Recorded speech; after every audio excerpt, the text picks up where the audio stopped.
Lucas, capítulo 1. Nós vamos ler na versão NVI, dos versículos 26 ao 38. Lucas, capítulo 1, versículos 26 e 38. Eu vou aguardar um instantinho aí, vocês se organizarem em casa. E a gente vai iniciar a leitura da palavra de Deus. Lucas, capítulo 1, versículo 26 ao 38. Na versão NVI, que diz assim: No 6º mês, Deus enviou o anjo Gabriel a Nazaré, cidade da Galileia, a uma virgem prometida em casamento a certo homem chamado José, descendente de Davi. O anjo, aproximando-se dela, disse: Alegre-se, agraciada, o Senhor está com você. Maria ficou perturbada com essas palavras, pensando no que poderia significar essa saudação. Mas o anjo lhe disse: Não tenha medo, Maria, você foi agraciada por Deus. Você ficará grávida e dará à luz um filho. Ele porá o nome de Jesus. Ele será grande e será chamado Filho do Altíssimo. O Senhor Deus lhe dará o trono de seu pai Davi. E ele reinará para sempre sobre o povo de Jacó. Seu reino jamais terá fim. Perguntou Maria ao anjo: Como acontecerá isso se sou virgem? O anjo respondeu: O Espírito Santo virá sobre você, e o poder do Altíssimo a cobrirá com a sua sombra. Assim, aquele que há de nascer será chamado Santo, Filho de Deus. Também Isabel, sua parenta, terá um filho na velhice. Aquela que diziam ser estéril já está em seu 6º mês de gestação. Pois nada é impossível para Deus. Respondeu Maria: Sou serva do Senhor. Que aconteça comigo conforme a tua palavra. Então o anjo a deixou.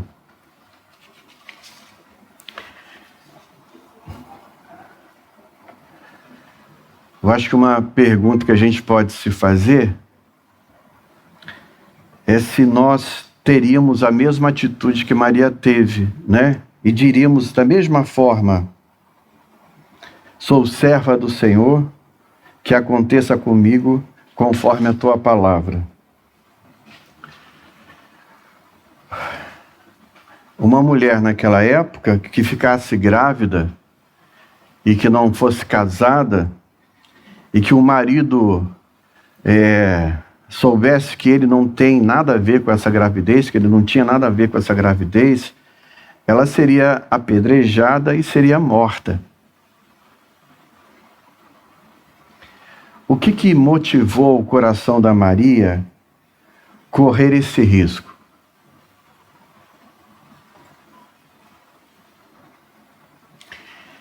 Eu quero compartilhar com vocês três situações que eu penso que acabaram motivando o coração de Maria a correr todos os riscos e obedecer a Deus. E talvez isso nos ajude também a gente a correr esses riscos, a despeito de tudo que possa acontecer, e nós também seguirmos o exemplo dessa mulher, Maria, essa jovem. A primeira situação que eu quero compartilhar com vocês, que eu quero destacar com vocês, está lá no versículo 28 de Lucas, capítulo 1, que diz assim: o anjo, aproximando-se dela, disse: alegre-se, agraciada, o Senhor está com você. Eu sempre que venho pregar a palavra e que vou preparando, penso numa palavra para a sua vida, para a minha vida, eu fico pensando que Deus, Ele está querendo falar algo para mim, para você, sempre que isso acontece. Eu me lembro lá no início, isso ainda lá na igreja, quando eu estava na igreja Betania de Caraí, como seminarista, chegando na igreja, até antes de ser seminarista, eu me questionava assim, eu disse para Deus, eu preciso de um Deus que está comigo na minha vida, no meu dia a dia. Um Deus que não está presente na minha vida, no meu dia a dia, do que me adianta esse Deus?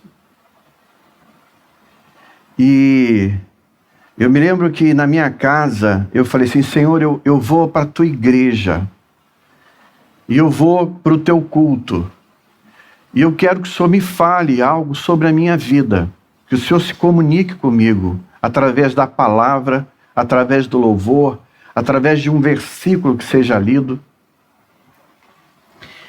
E eu passei uns 2 meses falando, Senhor, eu vou, mas o Senhor precisa falar comigo, porque eu preciso de um Deus que esteja vivendo as minhas lutas junto comigo. Eu preciso de um Deus que esteja me favorecendo. Eu preciso de um Deus que esteja de fato comigo. Na época, quem pregava, era logo no início ali do trabalho da igreja de Betania de Caraí, era uma congregação ainda, reverendo Antônio Elias, que pregava sempre. E eu chegava no culto, sentava e falava assim, Senhor, olha, o Senhor sabe do que eu preciso hoje. Eu preciso de uma resposta para esse problema que eu estou vivendo. O Senhor precisa falar comigo. E o culto ia acontecendo, e eu ficava ali aguardando. Eu ia com essa intenção, com esse compromisso de que Deus falasse ao meu coração. Até que uma hora, Deus respondia a minha questão, aquilo que eu estava precisando. Eu saía da igreja, feliz, satisfeito, e falava assim, semana que vem tem mais. Semana que vem eu tenho mais questões para apresentar ao Senhor. E eu preciso que o Senhor também me responda. E da mesma forma, durante uns 4 meses, Deus foi muito pontual, respondendo a todas as minhas orações. Respondendo no culto aquilo que eu precisava. Parecia que Deus estava falando ali comigo. Era o mesmo Deus que eu conversei com Ele lá em casa. Ele no culto falava, respondia as questões que eu precisava ser respondidas. E naquela época eu orava muito, ainda oro muito, com a filha do reverendo Antônio Elias, a Lucília. E aí eu acho que, eu não sei se é uma questão da minha humanidade, ou se o inimigo aproveitou essa insegurança, porque quando tudo vai bem com a gente parece que fica desconfortável com isso. Quando você sente Jesus respondendo, atuando na sua vida, você acaba, parece que isso não... A gente não está acostumado com isso, e eu comecei a me questionar. Espera aí. Eu lembrei que eu conversava muito com a Lucília, as questões que eu pedia para Deus me responder. Aí eu falei, poxa, será que ela está falando com o reverendo Antônio Elias? Tudo que eu falo com ela, as questões que eu compartilho com ela, e ele vem no culto, intencionalmente, e sabedor das minhas questões, ele responde, e não Deus. O que você faria? Pois é, eu liguei para ela. Falei, Lucília, tudo bem? Eu estou há 4 meses indo ao culto, eu oro em casa e peço para Deus me responder as questões que eu tenho colocado diante dele, e ele vem me respondendo culto a culto. Eu tô desconfiado que você está falando com seu pai, tudo que a gente conversa, tudo que a gente ora, você está fazendo isso?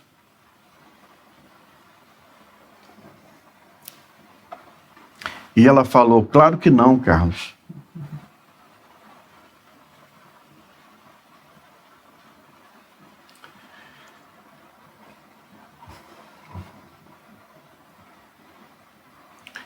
Eu fiquei pensando assim, às vezes a gente fica muito desconfortável quando Deus está com a gente. Você começa a achar que você não merece o favor, você não merece o cuidado, que você não merece tanta graça.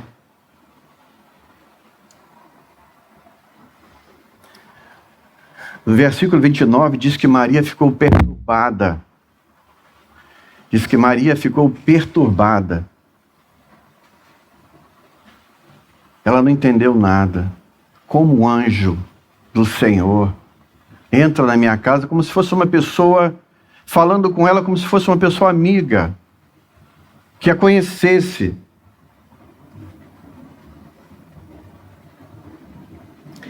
No versículo 30 diz assim, mas o anjo lhe disse, não tenha medo, Maria, você foi agraciada por Deus, favorecida por Deus.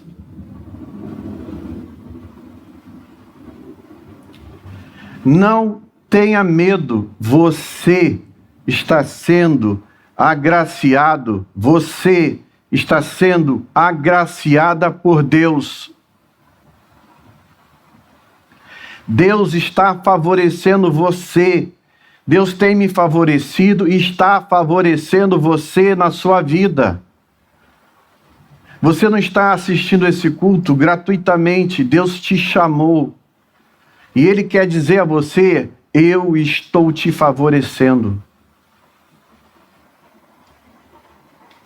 Se você for lá em Isaías 57, versículo 15, você vai ler Deus dizendo, olha, eu habito no lugar alto e santo, mas também habito com o contrito, com humilde de espírito, para dar novo ânimo ao espírito do humilde e novo acalento ao coração do contrito. Uma pessoa contrita, se você for lá ler no dicionário, você vai encontrar o seguinte, dentro do contexto bíblico, é uma pessoa arrependida do seu pecado e que é motivada pelo perdão que recebe de Deus. Uma pessoa contrita é uma pessoa arrependida dos seus pecados e que é motivada pelo perdão, pelo perdão de Deus. E Deus diz assim, eu habito no coração dessa pessoa. Eu habito no coração dessa pessoa de espírito humilde. Eu habito por uma razão. Deus está presente na minha vida, na sua vida, por uma razão. Dar um novo alento aos nossos corações. Nesta manhã, você está recebendo um novo alento. É Deus falando ao seu coração. Nesta manhã, o Senhor Jesus está transformando a sua vida, abrindo portas para você, em nome de Jesus. Como Ele fez na vida de Maria. A gente tem muita dificuldade de se perceber em pecado. Pecado é uma equação muito simples. É uma equação muito simples. A expressão pecado, vocês já ouviram falar aqui na igreja várias vezes, significa errar o alvo.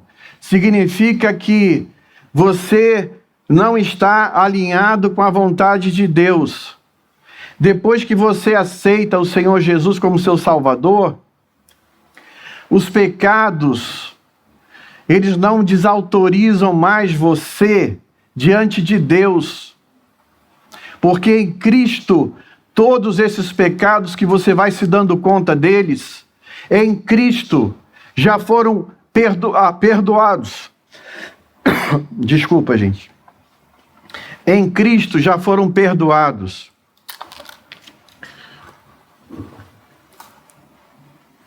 Em Cristo já foram perdoados.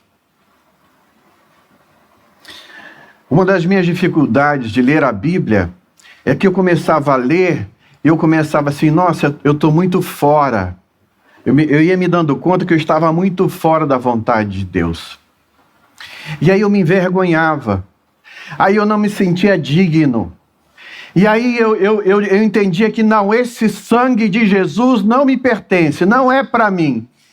Eu fechava a Bíblia, me afastava de Deus e declarava uma sentença sobre a minha vida. Eu não mereço. Eu não mereço. E você sabe qual é o sentimento que motiva você e me motivou quando a gente faz isso? É o único.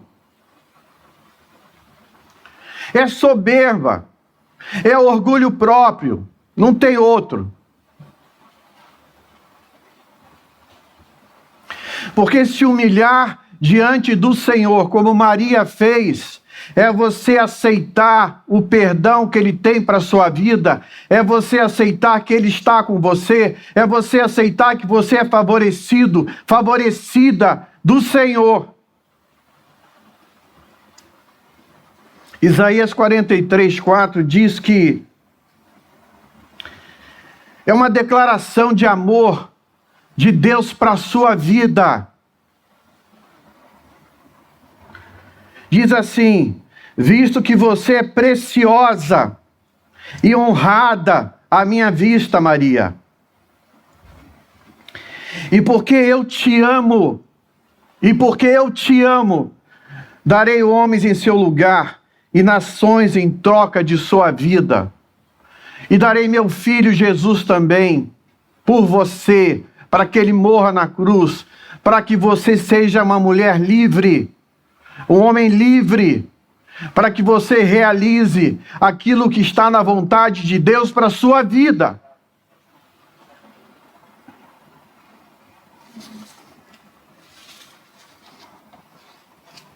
Em segundo lugar, para que você não duvide, não tenha dúvida, para que você coloque o seu orgulho, a sua soberba diante de Deus, entregue para Ele definitivamente. No versículo 37 diz assim: pois nada é impossível para Deus. Até remover o seu orgulho, a sua soberba, nada disso é impossível para Deus. No versículo 35 diz assim: o Espírito Santo virá sobre você e o poder do Altíssimo a cobrirá com a sua sombra. Assim, aquele que há de nascer será chamado Santo, Filho de Deus. E também Isabel, sua parenta, terá um filho na velhice. Aquela que diziam ser estéril já está no 6º mês de gestação. Deus hoje está dizendo assim: olha, o milagre já está em curso. O milagre já está acontecendo, já está no 6º mês. Esse milagre que vai acontecer agora na sua vida, Maria, é do mesmo Deus que realizou esse, que já está em curso, que está no 6º mês. Pois nada é impossível para Deus. Eu não sei qual é o problema que você está vivendo. Eu não sei qual é a questão do seu caráter que você acha que Deus jamais vai te amar por isso. Eu quero dizer para você que nada é impossível para Deus. que Deus está transformando a sua vida, que Deus está quebrando você para forjar uma nova pessoa, um novo ser humano, porque Ele te ama. Efésios 3, 19 e 20, diz assim: aquele que é capaz de fazer infinitamente mais do que tudo que pedimos ou pensamos, de acordo com o seu poder que atua em nós. Deus está dizendo assim: eu vou fazer muito mais. Eu vou fazer muito mais do que você tem pedido para a sua vida. Eu vou fazer muito mais do que você tem sonhado. Muito mais. Se prepara que Deus vai fazer muito mais. Mateus 19, 26 diz assim: Jesus olhou para eles e respondeu: para o homem é impossível, mas para Deus todas as coisas são possíveis. Todas as coisas são possíveis.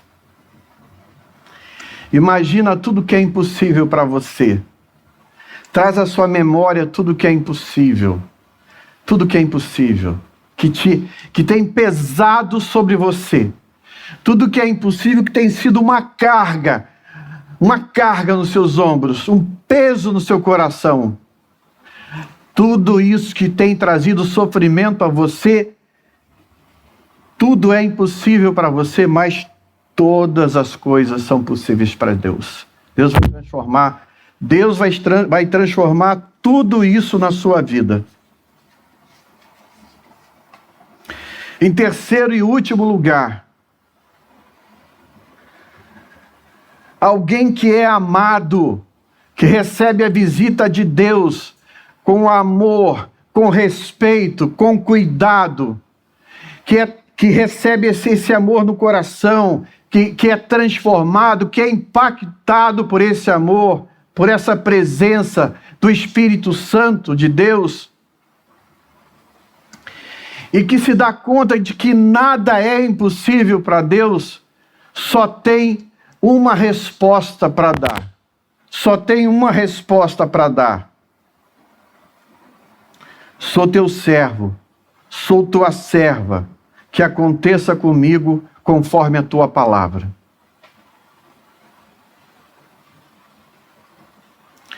Porque quem declara que nada é impossível para Deus é o próprio Deus.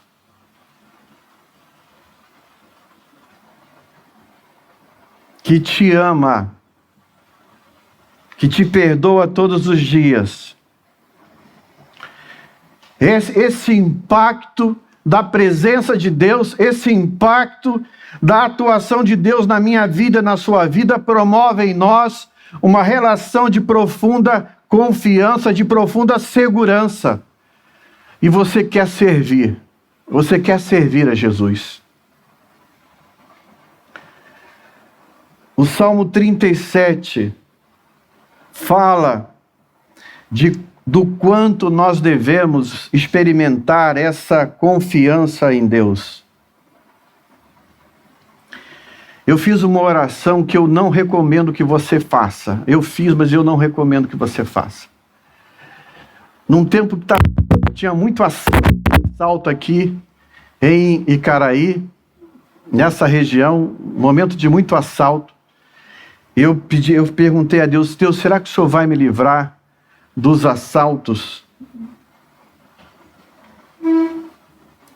Eu vivi a experiência de 5 tentativas de assalto na mesma semana. E Deus foi me livrando de todas elas. E eu falei assim: Senhor, já entendi tudo. Eu estou retirando a minha oração. Eu sei que o Senhor livra a gente de toda tentativa de assalto. Eu sei que o Senhor nos livra. Eu quero ler para vocês alguns versículos do Salmo 37. Algumas recomendações. Confie no Senhor e faça o bem. Versículo 3. Confia no Senhor e faça o bem, assim você habitará na terra e desfrutará de segurança. Desfrutará de segurança. Deleite-se no Senhor, e Ele atenderá aos desejos do seu coração. Entrega o seu caminho ao Senhor, confie nele e Ele agirá. Ele deixará claro como a alvorada que você é justa, e como o sol do meio-dia que você é inocente. Ele deixará claro como a alvorada que você é justo, e como o sol do meio-dia que você é inocente. Descanse no Senhor, aguarde por Ele com paciência. Não se aborreça com o sucesso dos outros, nem com aqueles que maquinam o mal. Evita a ira e rejeite a fúria, não se irrite, isso só leva ao mal. Mas os que esperam no Senhor receberão a terra por herança. Colossenses 3, 23, 24 diz assim, terminando: tudo que vocês fizerem, façam de todo o coração, como para o Senhor e não para os homens. Porque a relação que determina a minha vida, que determina a sua vida, é a nossa relação com o Senhor. Se a nossa relação com o nosso Deus, por meio de Jesus, não estiver firme, a gente vai começar a fazer as coisas para os homens, para as mulheres, e não para o Senhor. E a gente deve amar ao próximo, a gente deve orar por aqueles que nos perseguem, a gente deve amar o nosso inimigo, a gente deve amar aqueles que nos geram dificuldades por causa de Jesus. Por causa de Jesus.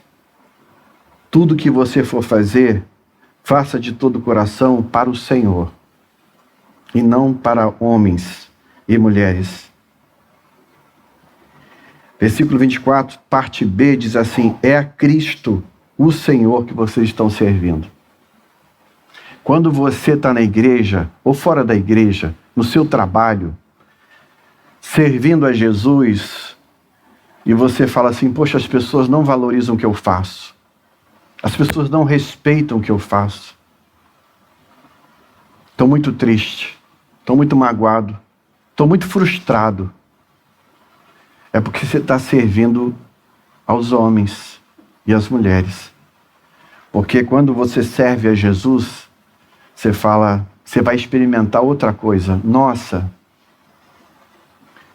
o que eu faço por Jesus é pouco. Porque Ele me perdoa todos os dias. Ele me abençoa todos os dias. Ele me ama todos os dias. Ele me honra todos os dias. Me honra todos os dias. O que eu faço para Jesus é pouco. Quero fazer mais. Quero fazer mais.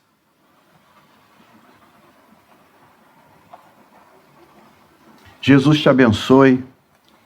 Fecha seus olhos aí para a gente orar. Eu vou chamar a banda para a gente ter um louvor. Logo após o louvor, nós vamos orar. Eu vou convidar uma pessoa muito querida da nossa comunidade para orar com a gente. Em nome de Jesus. Pai amado, eu quero, no nome de Jesus, te agradecer e te louvar pela tua presença na nossa vida. Eu quero, no nome de Jesus, te agradecer e te louvar porque o Senhor nos ama. O Senhor me ama. O Senhor tem me amado. Eu sei que o Senhor tem me amado. O Senhor tem me promovido. O Senhor tem me valorizado. O Senhor tem reconhecido o meu desejo de te servir. Senhor, todos nós, a comunidade, a nossa comunidade quer te servir mais. Quer experimentar mais do teu amor e da tua graça na nossa vida. Em nome de Jesus. Senhor, fala com a nossa comunidade, como o Senhor falou com Maria. Promove no coração da nossa comunidade o mesmo amor, gratidão que o Senhor promoveu no coração de Maria. Nós queremos aprender com essa mulher maravilhosa, com essa mãe maravilhosa. A gente quer aprender a ser servos e servas como Maria é, em nome de Jesus. Amém.